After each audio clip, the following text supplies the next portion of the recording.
Chapter 3. The Orange Blossom Tree.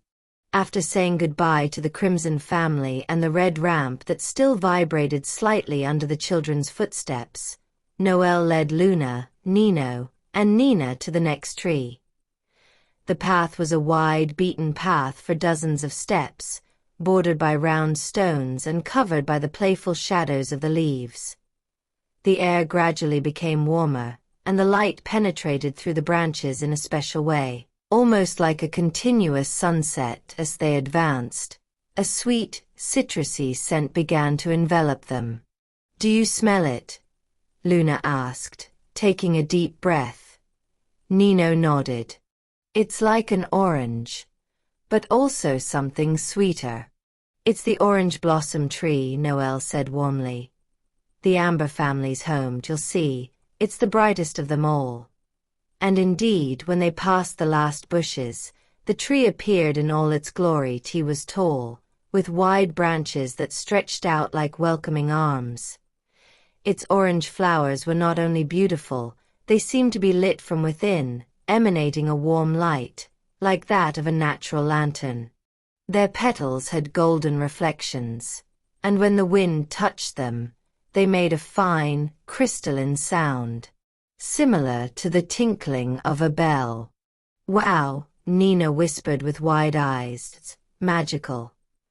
The trunk of the tree was carved with oval lines, circles and spiral shapes, all painted in a pastel orange shade. It was the most cheerful and colorful house they had ever seen. Wide staircase, made of light wood and thick vines, climbed to a circular terrace.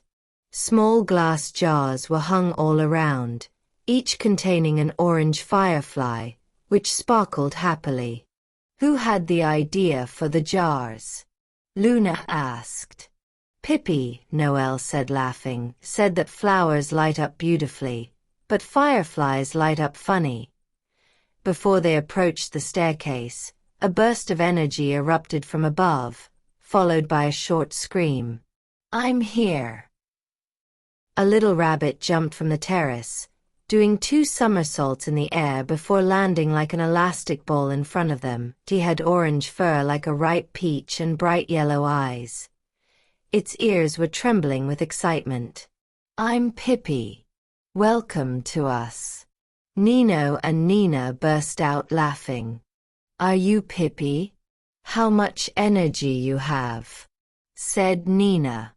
"That's how oranges are," the little rabbit proudly declared, puffing out his chest. "And I'm the most energetic of all oranges." Luna looked at him gently. "You are a little sun," she told him. Pippi turned around once and motioned for them to go up to the top of the stairs. His parents were waiting for them.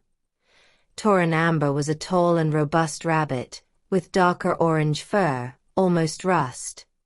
His eyes sparkled with kindness, and on his head he wore a headband made of braided leaves. He had the air of a hard-working rabbit, used to repairing, building, and inventing. Next to him sat 𝖁𝖎𝖏, a rabbit with soft, golden-orange fur, with a warm look and a permanent smile on her lips. Her ears were decorated with orange petals, and her movements had a natural grace. "Welcome to our home," 𝕊𝖆𝖏 said in a deep voice. "Noel, it is a joy to see you again." "Welcome back, friends," Noel replied. "And they are my family." 𝖁𝖏𝖏 leaned over and touched the children's hands in greeting. "You are cute and full of light," she said. "The tree sensed you as soon as you arrived." Entering Amber's house, the children were amazed. The entire interior was naturally lit, the walls seemed to glow, and the floor was soft, as if it were made of wood mixed with sunlight. Orange fruits hung from the ceiling that emanated a warm light, and in the corners were placed small circular devices, made by 𝕊𝖆𝖏, that emitted a funny pock at irregular intervals. "What is this?" Nino asked, approaching a disc. "Atmosphere tricks," said Pippi proudly. Dad says it helps the tree release its energy and not get bored. So that they don't get bored? Nina laughed. Each tree has its own personality, 𝖭𝖏𝖫 intervened. And the orange blossom tree is playful. It likes noise, movement and colors. That's why our house is always alive. Pippi jumped towards a small hatch in the floor. Do you want to see the slide? Do you have a slide? Nino exploded with happiness. We have 3. Pippi answered, lifting the door of a small spiral tunnel. Pippi, 𝖭𝖎𝖙 said in a parental tone, we'll show him the workshop first. The slide can wait. 𝖭𝖎𝖙's workshop was located in a side room. It was full of tools, pieces of wood, pieces of vines, wheels, discs, dried lavender, orange colors, and a lot of projects started. I build things that make life easier, or more fun, 𝖭𝖎𝖙 said, smiling broadly. This is my new project. Build a small round platform with wheels. It's a tree scooter. You climb on it and you can move around the branches without jumping. Nina was fascinated. But isn't it dangerous? Not if you're careful, said 𝖭𝖏𝖫𝖊𝖘. In our village, all inventions are tested by Pippi, sometimes too enthusiastically. Pippi was fidgeting, impatient. Let's go to the slide. Everyone left the workshop and gathered around the frame. The slide was a long tunnel of smooth bark, which started from the inside of the tree and arched through the branches, exiting outside and returning inside through an opening covered in flowers. Is it safe? Luna asked, examining the tunnel. Very sure, said 𝖭𝖏𝖫𝖊𝖘. I tested everything with the tree. If a chicken gets scared, the walls become softer and the speed decreases. Pippi didn't wait for any confirmation. He threw himself into the tunnel and disappeared in an instant, followed by a roar of resounding laughter.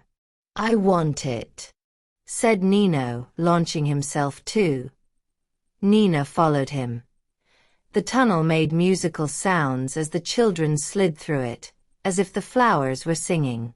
From outside, Pippi, Nino and Nina could be heard laughing like 3 orange bells. Noel and Luna took a seat on 2 benches carved directly into the bark. 𝖭𝖎𝖙 brought orange fruit drinks, slightly effervescent, and 𝖭𝖏𝖫𝖊𝖘 prepared sweet leaves with golden cream.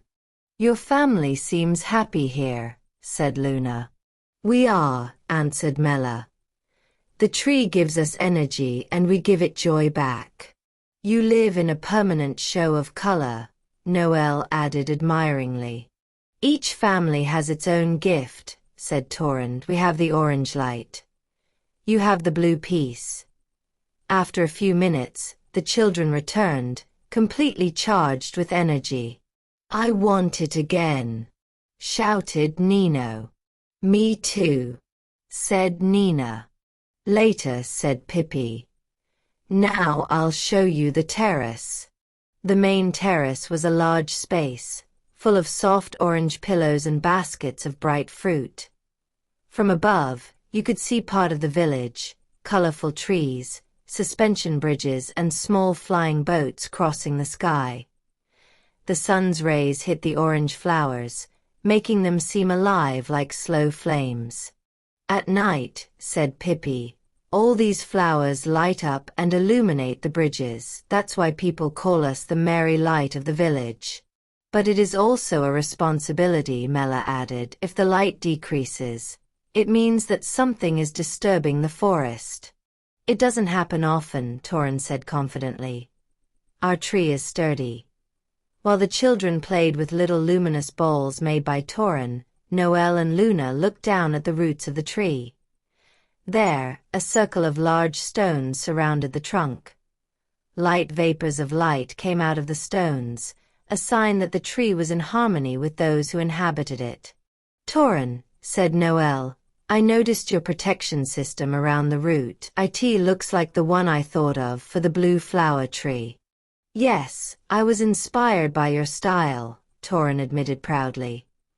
But I also added something of our playful nature. The stones only light up when Pippi is happy. So they always light up, Luna replied, laughing. In the evening, Pippi invited them to a little ritual.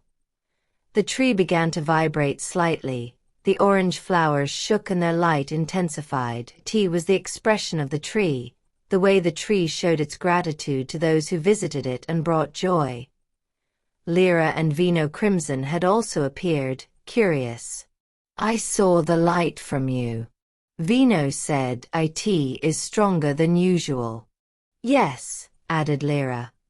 The orange tree is glad that you have come. The children formed a circle around the trunk.